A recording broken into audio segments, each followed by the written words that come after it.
Hello, my name is Raul Blanco, Cuban pianist and composer, and in this channel you can learn everything about Cuban music and the piano. And today I want to share with you how to play Montunos on the Latin jazz tune Mambo Influenciado by Chucho Valdez.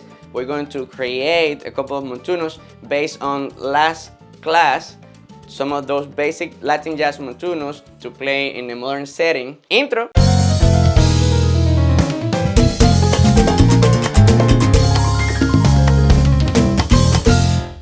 And the scores I will be using today are available in my Patreon, Raul Blanco Music. Let's jump into it. Last week we talked about this pattern. 1, 2, 3, 4.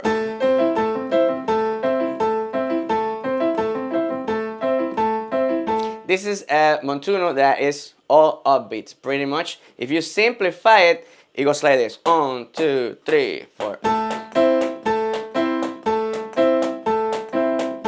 Whatever harmony you do, 1, 2, 3.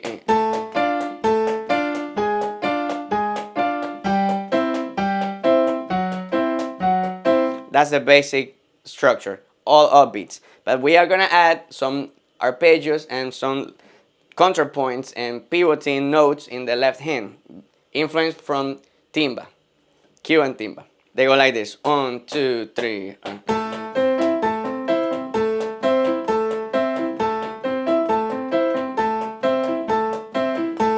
So if we apply that to other chords, we keep the same position on the hands, but we change the inversions, maybe a couple of fingers, but it's the same structure. So if I'm gonna do a D minor second inversion, I would do this: 1, 2, 3, 4. If I'm gonna do D minor with second inversion in the right hand and first inversion on the left, it goes like this: 1, 2, 3, 4.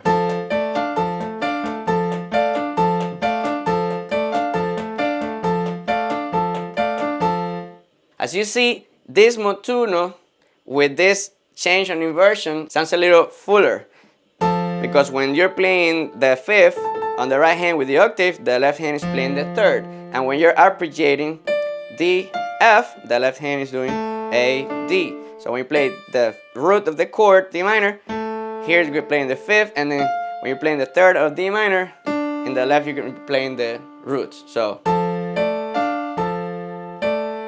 and then if you apply the pattern,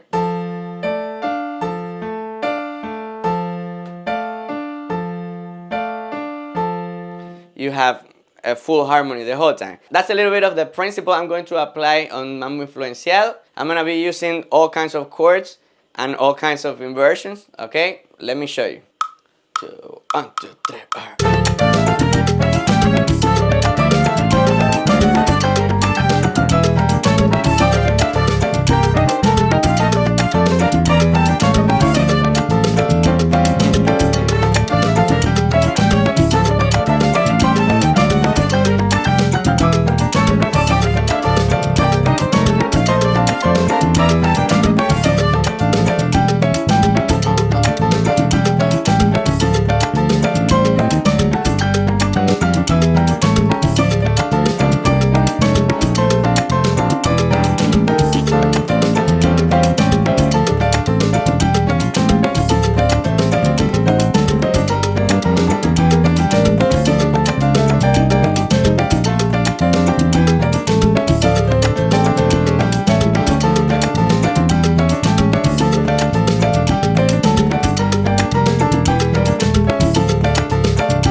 Simple would be this.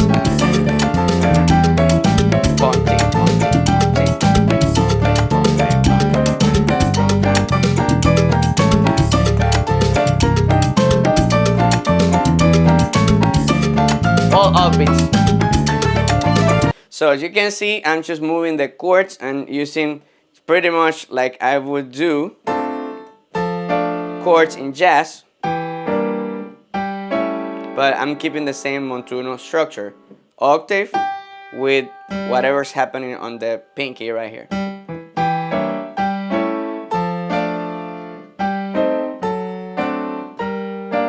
Now some chords are little with more developed, more like the dominants, and some other chords are a little more basic, less sevens, less nines. right here, this is my E half diminished, octave on the 7, left hand fully spelled, and then I do this. And then to my A7 from here, okay, and then my E minor,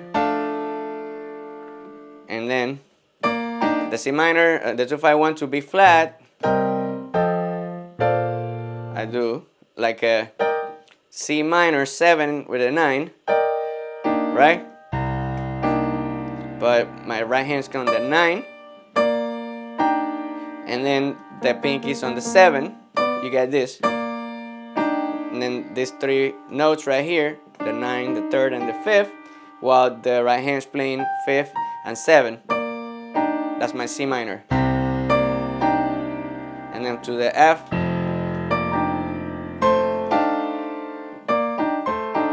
either this or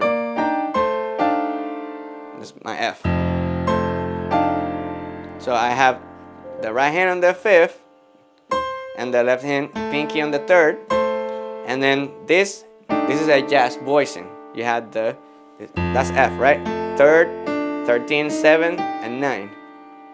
The right hand is gonna be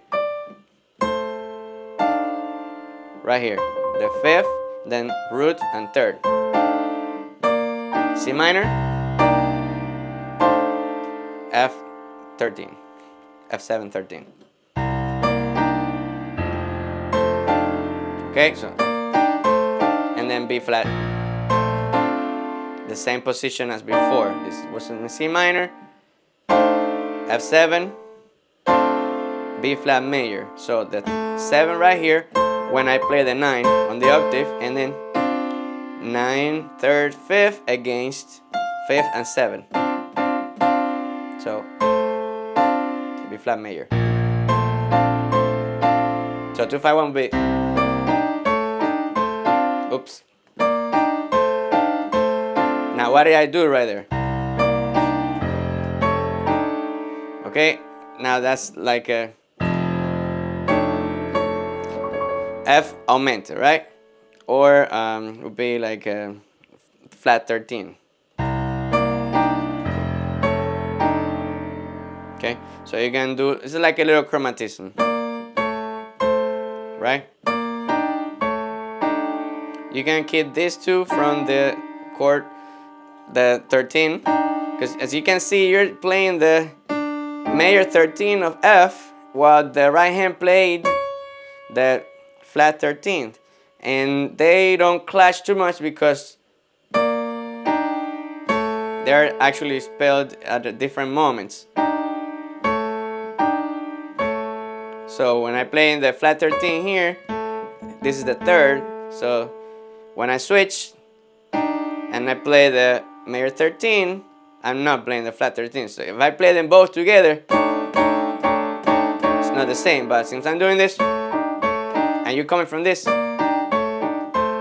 right? So that the speed and the voice leading makes sense. If you want to do something better,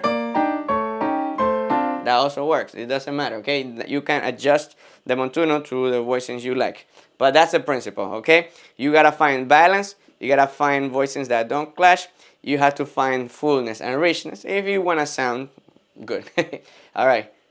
So the other things I do are more influence timba, like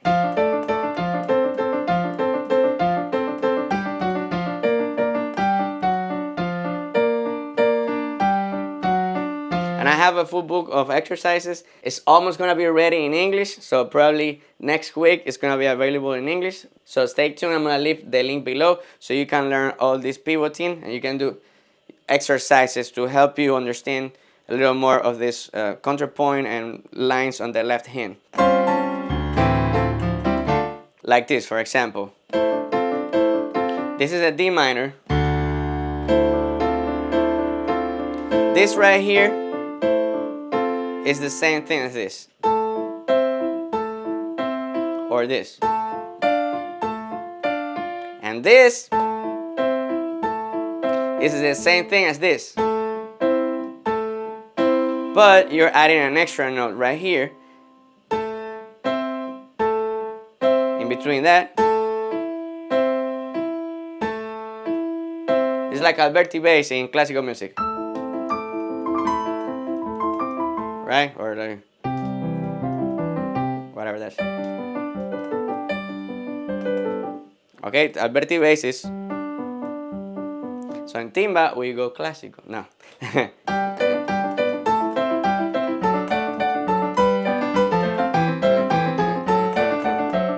Okay, the reason, I mean, in Cuba we study a lot of Bach in the music school, yeah, we do a lot of classical training. That's why the left hand moves a lot. So this chord from before,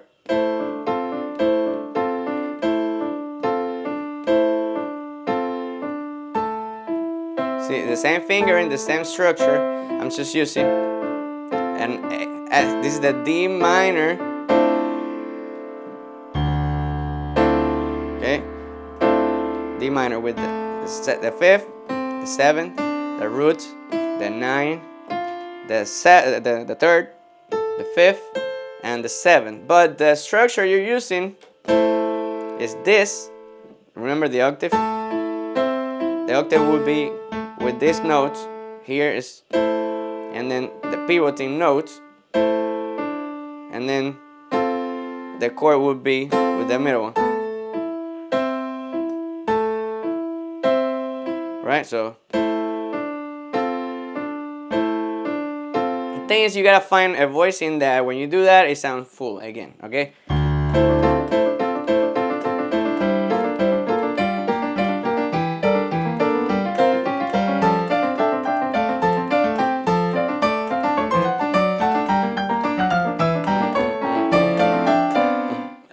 Well, alright, let's play one more time this thing. Hopefully you understand some of the things. If you have questions, you can comment below, and I'm more than glad to explain a little more, okay? Okay, I don't usually explain all this stuff in English, so forgive me if I get stuck a little bit in the terms and the notes and all this, okay? But we're having fun. So,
that's it for today. If you like it, please hit like and let me know if there's anything else that you want me to cover, and I'm gonna leave you this video right here with last class explanation of some modern Montunos and some basic things that you can do to play Latin jazz today. Thank you for being here, and now go practice.